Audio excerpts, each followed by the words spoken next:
book that renewed my love for young adult fantasy was Laini Taylor's Daughter of Smoke and Bone, where wishes can be bought with strange currency. It wasn't like in the storybooks. No witches lurked at crossroads disguised as crones, waiting to reward travelers who shared their bread. Genies didn't burst from lamps, and talking fish didn't bargain for their lives. In all the world, there was only one place humans could get wishes: Brimstone's shop. And there was only one currency he accepted. It wasn't gold or riddles or kindness or any other fairy tale nonsense. And no, it wasn't souls either. It was weirder than any of that. It was teeth. I read YA fantasy to feel that sense of wonder. It's a genre with particular qualities that bring me joy as a reader. As March McCarran, author of the Mark series, says, "So much of what distinguishes YA fiction has nothing to do with the age of the characters, and everything to do with pacing, focal points, and style." McCarran points out that YA fantasy books differentiate themselves from adult fantasy by giving readers only as much world-building as needed to tell the story, easing readers into that world, having a faster-paced plot, and focusing more on the character relationships. Even though teenagers are the main characters, their curiosity about the world, passion for romance, and desire for individuality are universal feelings we experience across our lives. But it can be hard to find a YA fantasy story that really speaks to you. Sometimes the main character seems too stupid to live, constantly making illogical choices, like making out with Studley McStudface instead of, saving the world. Sometimes the world building doesn't feel fleshed out enough, or the plot slows to a crawl. Most complaints about YA fantasy note that the genre feels repetitive and unoriginal, recycling the same plots and character types. There can be a lack of character depth and moral complexity. But these are problems that plague all genres. It's just a matter of finding and creating stories that rise above the cliches. The purpose of this 3-part video series is to define what YA fantasy is and is not, in addition to exploring the 6 core elements of many memorable YA fantasy novels. Keep in mind that you don't need to follow a formula. Explore different possibilities and write what you want to write. Most authors aspire to create a book that's a cut above the rest, and readers want stories that whisk them away to imagined worlds, with characters they love more than actual people. First, let's define YA fantasy so we're all on the same page. Technically, young adult refers to the target audience or age group, and fantasy is the genre, but for simplicity's sake, I'll just refer to YA fantasy as a singular genre. A lot of writers I work with tend to misclassify their book's age group as young adult, rather than middle grade or adult, because they don't have a firm understanding of the age group's conventions. Generally speaking, YA fantasy features a protagonist between the age of 14 and 18. As writer Bronwyn Fleetwood says, YA is informally divided into lower ages 13 to 15 and upper 16 to 18 groupings. Lower YA has more in common with middle grade than with adult fiction. Middle grade fiction focuses on characters who are between 10 and 13 years old. The new adult category features characters between 19 and 25, but that marking distinction isn't very popular with publishers yet, so those books are sometimes cross-marketed as both YA and adult. Also, many titles in the new adult fantasy market share their bed with erotica, since they feature steamy sex scenes. In YA fantasy, the protagonist is most often a 15 or 16-year-old girl, which makes sense given that the readership is largely female. First-person point of view is also popular, but this is only a trend, not a requirement. Plenty of books feature male protagonist and third-person POV, and the industry always needs more transgender and non-binary representation. You'll also come across dual or multiple point-of-view narratives with alternating female and male leads. But just because a book has a teenager as the main character does not mean it's YA. This is a common misconception among readers and writers, which leads to books like Nevernight by J. Kristoff being recommended as YA when its graphic content means it very much isn't. There are other attributes to consider beyond character age when determining a book's label. For example, YA fantasy also targets readers between the ages of 12 and 18.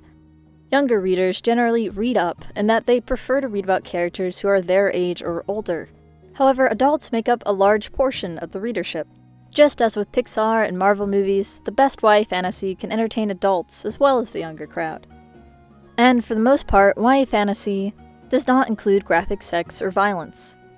Sure, there might be fade to black sex scenes since we all know that teens are getting busy, but it's not gonna be super spicy or involve fetishes. The violence will usually be more of the superhero movie bang pow variety than the gore of The Walking Dead. You'll still see bloody beheadings and the like, but those types of scenes aren't frequent. Cursing is also dialed down, often replaced by fantasy equivalents like skies. Think PG-13 instead of R-rated.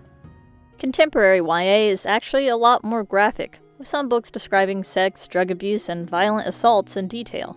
But since most readers seek out fantasy for escapism rather than facing real-world issues, perhaps that's why fantasy leans toward the lighter side.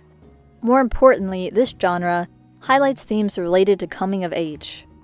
Teenagers experience a lot of first, from their first long-term relationships, to their first failures in the pursuit of their dreams. They also face intense anxiety about fitting in with their peers and within society. In the same way, many YA fantasy protagonists grapple with their place in the world and their personal identity. Will they earn their place as a human among fairies? When leaving home for the first time, what wondrous, dangerous adventures await? The future is filled with both possibility and uncertainty. As far as length, YA fantasy typically has a word count between 80,000 and 100,000 words for a debut. That is to say, the author's first published novel. This is part of the reason Mistborn by Brandon Sanderson has been more often categorized as adult high fantasy, despite featuring a 16-year-old female protagonist, coming-of-age themes, a prominent romance, and an absence of graphic sex or violence. It clocks in around 215,000 words. There have been some exceptions to this word count restriction, such as Sabaa Tahir's first YA fantasy novel, An Ember in the Ashes, which is around 124,000 words. Some guides will tell you that 60k to 80k is typical for YA, but they're talking about contemporary YA, which is often shorter.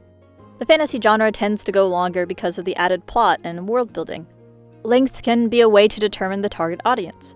Under 60k is often fantasy for middle grade readers. Above that is YA up until around 130k, after which it's more the realm of adult epic fantasy. These are guidelines, not rules. Still, if you plan on traveling the traditional publishing path, literary agents advise keeping your total word count under the 100k mark. This might be because readers are more likely to take a chance on a new author if it's a shorter time commitment, and because it saves the publisher on printing cost. A lower word count also suggests that you've condensed the story as much as possible, and it won't be bloated with overwritten prose or unnecessary scenes. If you're self-publishing, you can bend these guidelines however you want. So it's mostly that combination of the protagonist age, the target audience, lack of graphic content, coming-of-age themes, and the word count that classifies a fantasy book as YA. This classification is important for matching your book with your ideal readers. The better you can label your book, the higher chance you have of reaching the readership that's looking for that type of novel. Even so, the line between children's, middle grade, young adult, and adult fantasy can be unclear at times. YA as a market didn't really exist until the 1960s, upon the publication of S.E. Hinton's The Outsiders, which was published when Hinton was a teenager herself, and it was the first novel specifically marketed to teenagers. And then a certain boy wizard gave rise to fantasy written for children with broader appeal, creating YA fantasy as we know it today. Stephenie Meyer's vampire romance Twilight further propelled YA fantasy into the spotlight, igniting a boom in the publishing industry and inspiring readers and writers alike, whether out of pure love or fiery scorn. That fuzzy distinction between intended audiences is likely why adult fantasy written by women is sometimes categorized as YA, despite featuring adult characters and mature themes. A number of older classics read by all ages that kinda sorta feel like YA are often broadly categorized as children's fiction, since they predate the young adult classification in terms of marketing. And some children's series move into young adult territory as the protagonists grow into teenagers and mature with their audience. In short, fantasy books can have cross-audience appeal, but nailing down a target age range can be useful for marketing purposes. The fantasy genre can also be difficult to pin down. What do we consider fantasy exactly? Secondary world fantasy or high fantasy, wherein the story takes place in a magical kingdom or alternate world, seems to be the most common type in YA. Historical fantasy is usually set in a real-world time and place, like Boston in 1919 or Paris in 1789. It might include a magic system or paranormal elements, but sometimes the magical elements can be very slight, or even non-existent, with it being more an alternate history or reimagining of a particular era. Urban fantasy can involve a modern setting combined with portals to other worlds, hidden magical societies, paranormal elements like ghost, witchcraft, werewolves, vampires, or other magical beings. Books set in the future or dystopian world, or that feature aliens or special technology, are generally classified as sci-fi rather than fantasy. Fairy tale retellings have become quite prevalent, especially of Beauty and the Beast. Other novels have retold The Little Mermaid, 1001 Nights, and Alice in Wonderland.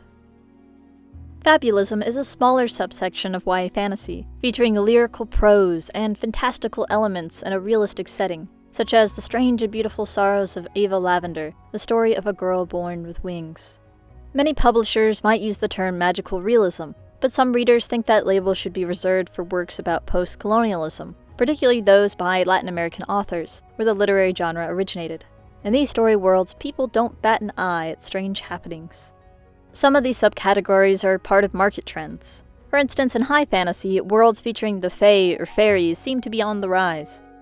However, every publishing professional will tell you, do not write a novel based only on trends. It might take years for a book to be prepared for publication, and by that time, the trend might have passed. Instead of banking on what's popular, it's better to write a story you're passionate about, one that's worth years of daydreams. The finished product will be stronger as a result, because that passion will shine through.